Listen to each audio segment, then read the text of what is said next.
इंदौर जिला कलेक्टर आशीष सिंह द्वारा शहर के यातायात को सुधारने की दृष्टि से बेसमेंट में पार्किंग के स्थान पर अन्य उपयोग करने की स्थिति में पार्किंग के स्थान पर बने संस्थानों को सील करने की कार्यवाही लगातार की जा रही है। इसी क्रम में आज इंदौर कलेक्टर आशीष सिंह, निगम आयुक्त शिवम वर्मा और अपर आयुक्त रोहित सिसोदिया के आदेश अनुसार जोन 8 के अंतर्गत बॉम्बे हॉस्पिटल के सामने सर्विस रोड पर बेसमेंट में पार्किंग के स्थान पर किए जा रहे अन्य उपयोग पर कई भवनों को सील किया गया।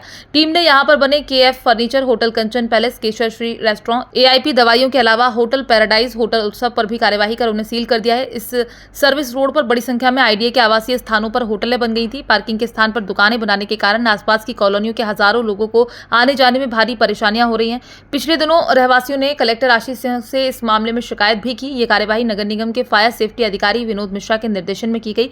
निगम आयुक्त शिवम वर्मा ने मीडिया से चर्चा के दौरान बताया कि इंदौर कलेक्टर आशीष सिंह के निर्देश पर बेसमेंट की कार्यवाही लगातार जारी है। ऐसी 130 बिल्डिंग को हमने सील किया है, वहीं 30 भवन सील किए गए थे, उनको हमारे द्वारा खोला गया है। भवन मालिकों ने एफिडेविट दिया और कहा कि बेसमेंट का जो उपयोग है उसी के लिए किया जाएगा। किस तरह के निर्देश?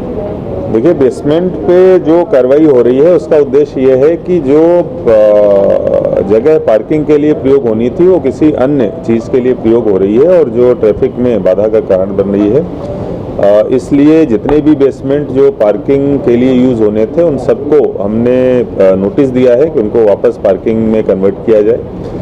हमने पहले अखबार के माध्यम से एक जनरल नोटिस जारी किया, उसके बाद सभी को व्यक्तिगत नोटिस भी दिए गए, लेकिन उसके बाद भी लोगों ने नोटिस के बाद भी जो बेसमेंट है वो पार्किंग में कन्वर्ट नहीं किए। इसीलिए मजबूरन हम लोगों को उन्हें सील कराना पड़ रहा है और सील करके हम एफिडेविट लेके उसको खोल रहे हैं, जिसमें संबंधितों के द्वारा ये एफिडेविट दिया जाता है कितने दिनों में उनके द्वारा इसको पार्किंग में कन्वर्ट कर लिया जाएगा।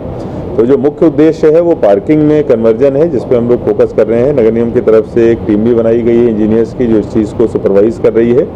और अगर 15-20 दिन या एफिडेविट में जो समय सीमा लिखी है, अगर उसमें पार्किंग में वापस कन्वर्ट नहीं किया जाता उस जगह को, तो उसको तोड़ने की भी, उसको वापस सील करने की कार्रवाई भी करी जाएगी।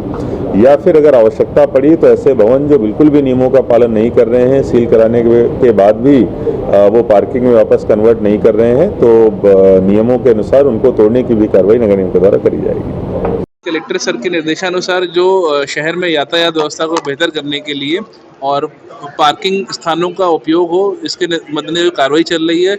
उसमें ऐसे भवन जहां पर बेसमेंट का उपयोग पार्किंग के लिए स्वीकृत था या गोडाउन के लिए स्वीकृत था, लेकिन उसका अन्यत्र कमर्शियल उपयोग हो रहा है, ऐसे 130 बिल्डिंग्स को हम लोगों ने सील किया है और ये कार्रवाई आज भी जारी है। आज भी कुछ भवनों को सील किया जा रहा है और कोशिश यही है कि इन सभी जो बेसमेंट्स हैं उसका उपयोग उसके स्वीकृति के हिसाब से ही हो।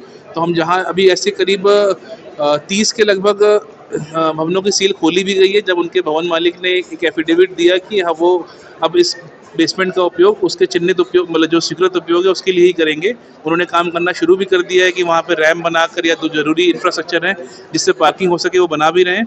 हमारी कोशिश यही है कि हम उन पे प्रॉपर साइनेज लगा के पार्किंग का और इन्फोर्समेंट करें कि जो वाहन उन भवनों के आसपास है वो उसी भवन के बेसमेंट में जाएं। हम लोग इसका प्रयास कर रहे हैं। जी, जो भवन हम लोग की सील खोली जाती है उसके लिए एक सीनियर इंजीनियर्स की कमेटी बनाई गई है जो जाके देखे कि भाई जो पार्किंग का इंफ्रास्ट्रक्चर है, चाहे वो रैंप है, लाइटिंग है, इस तरह की व्यवस्था जो वो कर रहे हैं वो सही प्रकार से कर रहे हैं कि नहीं कर रहे हैं, जैसे ताकि उसका भविष्य पार्किंग के लिए उपयोग हो सके। इसमें हमारे जो बिल्डिंग ऑफिसर, जो हमारे हेडक्वार्टर के बिल्डिंग ऑफिसर हैं, जो हमारे कॉलोनी सेल के अन्य जो दूसरे हमारे सीनियर इंजीनियर्स हैं, उनको ही रखा गया है इसमें।